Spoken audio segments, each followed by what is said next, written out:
Salut à tous, on se retrouve aujourd'hui pour parler du FC Barcelone en ce lundi 25 mars. On commence tout d'abord avec les filles du Barça parce qu'hier elles jouaient un classico féminin.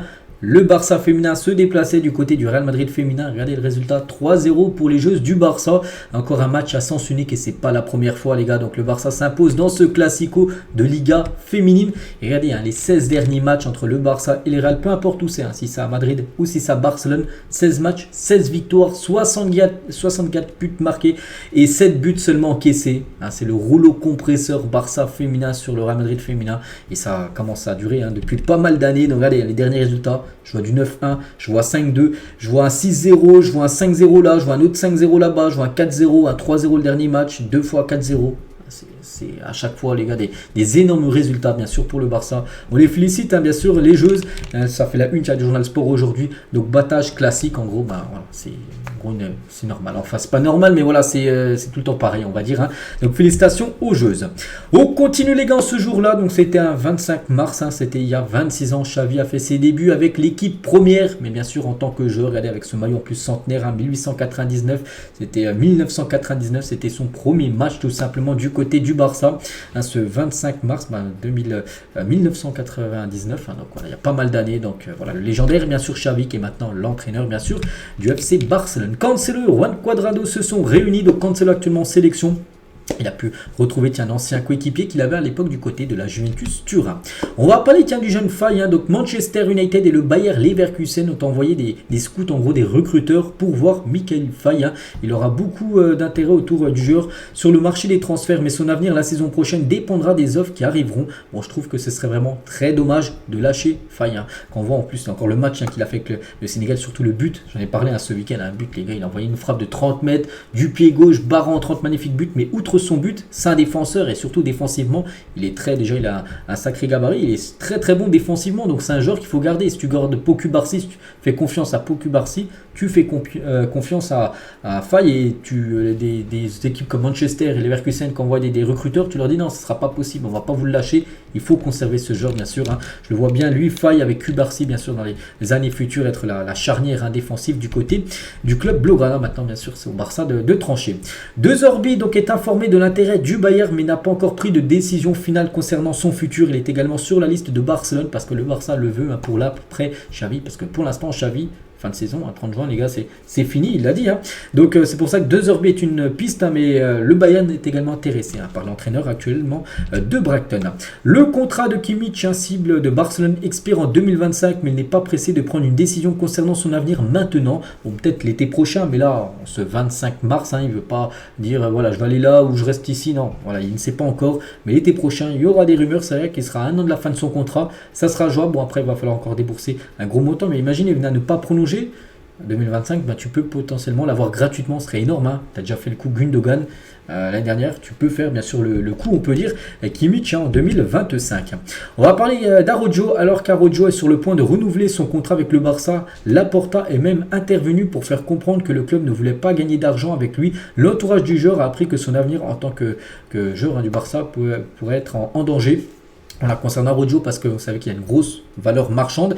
Bon, pour l'instant, Laporta il dit que voilà, le Barça ne compte pas faire de l'argent sur lui. Ça veut dire, en gros, le Barça ne souhaite pas le vendre au Bayern Munich. Après, on verra, parce que c'est ce qui est dit maintenant, là, d'après Mondo Deportivo aujourd'hui, fin mars, mais on verra l'été prochain, parce que si vraiment le Bayern fait l'offre officielle de 100 millions d'euros qui arrive sur le bureau de Laporta, là on verra si Laporta ne sera pas convaincu de vendre Araujo, parce que 100 millions d'euros bien sûr, c'est quand même une somme énorme.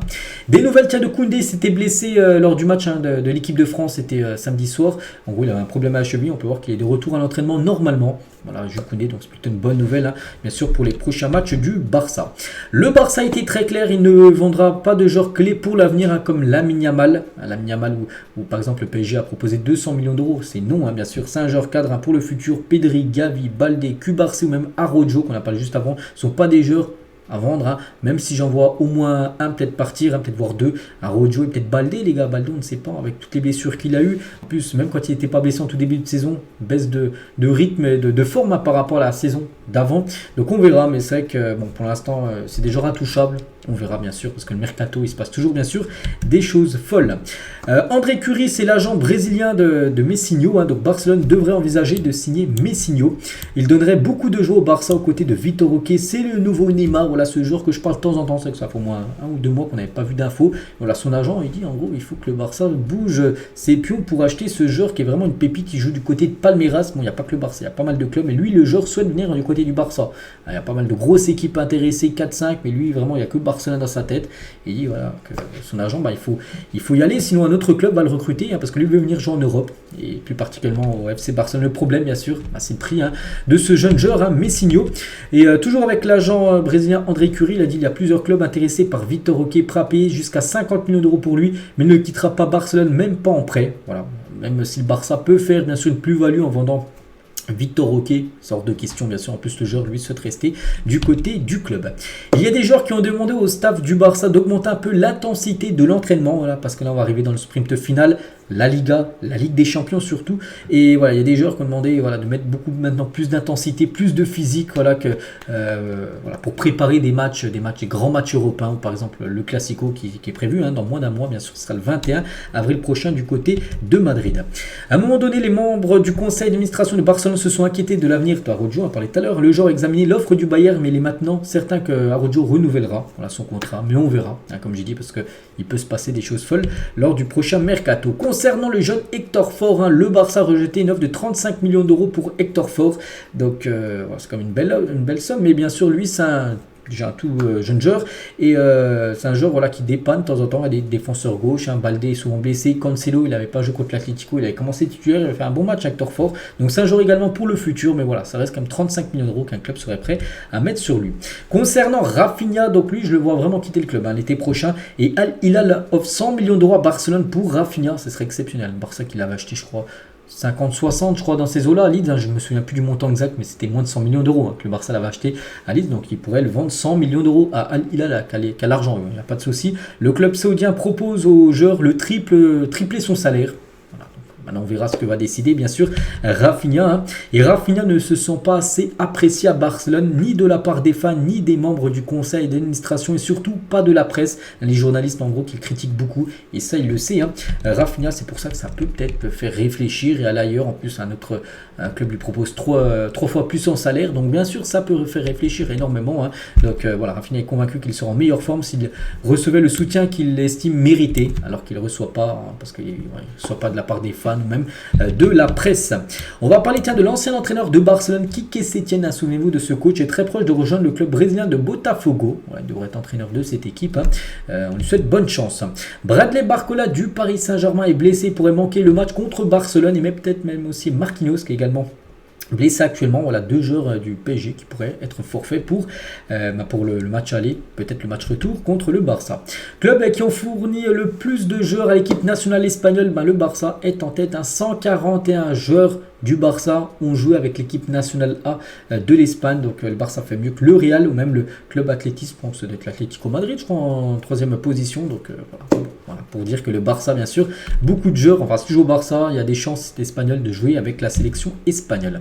Le Barça est intéressé par Mason Greenwood et le voit comme une option à bas prix. D'autres clubs comme la Juventus sont également intéressés, donc lui aussi il va falloir surveiller sa situation pour ce joueur de Manchester United, prêté actuellement à l'équipe de Retafe, parce que le Barça garde toujours un œil sur Mason Greenwood pour une arrivée l'été prochain. Après il faut voir, donc lui il est en fin de contrat en 2025 du côté de Manchester. Après ça peut être un prêt, ça peut être une autre solution, un transfert sec, je ne sais pas si ça va être envisageable, parce que quand même il a quand même une belle valeur marchande, Mason Greenwood. Cubarsí a déjà la proposition de renouveler son contrat. Barcelone il les renouvellera, mais pas à n'importe quel prix, il y a encore beaucoup à dire, parce que maintenant c'est comme un joueur important, en plus maintenant il est sélectionné avec l'équipe A espagnole, donc il a pris un peu du grade, on peut dire.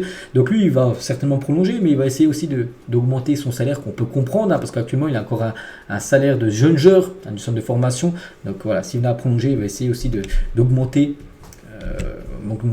fortement, on peut dire, son salaire. Donc, ça, pour le Barça, c'est pas bon, mais bon, s'il le mérite, bien sûr, le Barça fera un effort. Laporta tient sur Nike, hein, donc Nike a amélioré son offre, mais elle reste bien en deçà de ce que le marché peut payer. Hein. Le Barça est le club qui vend le plus de maillots au monde et nous devrions avoir le meilleur contrat du marché actuellement. C'est la troisième équipe la mieux payée. Hein. Je crois qu'il y avait le Real Madrid avec Adidas, avec qui je ne sais plus, une autre équipe en deuxième, et le Barça en troisième position. Je vais vous montrer le tableau là, il y a quelques jours. Donc c'est pour ça, pour Laporta, le Barça doit être numéro 1 par rapport au contrat le sponsor, soit avec Nike qui a amélioré son offre par rapport à la dernière, soit avec Puma, soit avec un autre sponsor. Mais voilà, le Barça devrait toucher plus d'après Laporta. Hein. C'est notre responsabilité en tant que membre du conseil d'administration de le garantir. Voilà, donc c'est pour ça qu'on ne sait toujours pas qui sera le futur sponsor du FC Barcelone. En gros, l'équipe qui paiera le mieux, on peut dire. Et Laporta, nous avons rejeté une offre de 200 millions d'euros pour Lamine Yamal, il le confirme. Hein. Et bon, il n'a pas dit l'identité du club qui avait proposé ces 200 millions d'euros, mais c'est certainement le Paris Saint-Germain. Quelques déclarations de Cancelo qui a répondu à des tests à chaque fois. Donc le meilleur entraîneur du monde, hein, Pep Guardiola, qui l'a coaché bien sûr du côté de Manchester City, un autre club dans le monde pour lequel je veux jouer. Barcelone est mon plus grand rêve. Rêve réalisé. Le joueur le plus difficile que j'ai jamais affronté, Neymar. Hein. Neymar, un joueur brésilien. Le joueur le plus difficile que j'ai affronté en Angleterre, Mohamed Salah, alors des matchs entre Manchester City et Liverpool. Et le joueur qui m'énerve le plus, Bruno Fernandes. Bon, il dit ça à la rigolade un peu. Bruno Fernandes, bien sûr, est lui, son collègue et coéquipier du côté de la sélection espagnole. Et on finit avec quelques déclarations également de Lamine Yamal. Il était dans un minibus, puis il y a un journaliste qui posait quelques questions. Son cours préféré à l'école de la physique ou de la chimie, voilà, c'était sa matière qu'il préférait le plus, en dehors du sport bien sûr, mais voilà, c'était son cours qu'il préfère le plus. C'est toujours à l'école, n'oubliez pas. Hein. La dernière fois que j'ai eu une note excellente à l'école, c'était en 5e année. Hein. Les séries que je regarde en ce moment, Breaking Bad, très bonne série, pour moi peut-être même la meilleure série que j'ai déjà regardée il y a pas mal d'années, mais là peut-être il la découvre, cette série qui est, je pense, pour ceux qui l'ont regardée, hein, l'une des meilleures de l'histoire des séries de télé. Le joueur qui regarde le plus d'animés au Barça, Jules Koundé, je crois. Certainement. J'aimais beaucoup Prison Break, mais j'ai fini par m'en lasser. Chaque saison était la même. Bon, voilà, Prison Break, c'est vrai qu'on sait ce qui se passe. Voilà, c'est un peu du répétitif, hein, comme ça. À l'école, je ne suis pas bon en maths, mais j'aime ça, ça m'amuse. Hein. Qui se mariera en premier, Fermin Lopez ou vous? Moi, c'est sûr, je me marierai quand j'aurai 26 ans. Bon, pas maintenant, les gars, dans 10 ans. Hein, c'est vrai qu'il a seulement encore 16 ans, donc voilà, dans 10 ans. Pour l'instant, il se concentre au football. Hein. Peut-être une copine, je ne sais pas. Je ne sais pas sa vie privée, mais voilà, pour l'instant, il se concentre bien sûr au foot et bon, il a des ambitions de mariage, hein, mais pas tout de suite. Hein. Et pour finir, sa dernière déclaration qui a de Lamine Yamal. Hein. Donc la chose la plus bizarre, hein, qui me soit arrivée avec un fan, récemment une fille s'est approchée de moi, nous étions dans un ascenseur, elle m'a demandé une photo et elle m'a dit donne-moi ton numéro de téléphone, j'en ai besoin, je ne le veux pour rien, je veux juste la voir, je ne savais pas quoi lui dire, nous étions dans un ascenseur, donc il ne dit pas s'il lui a donné ou non, bien sûr, son numéro. Lamine Yamal, on finit avec lui. Donc voilà les gars, tout ce qu'il y a à dire aujourd'hui. J'espère que ça vous a plu. On se retrouve demain, bien sûr, demain mardi, hein, pour le prochain numéro. Je vous souhaite une très bonne journée et à demain.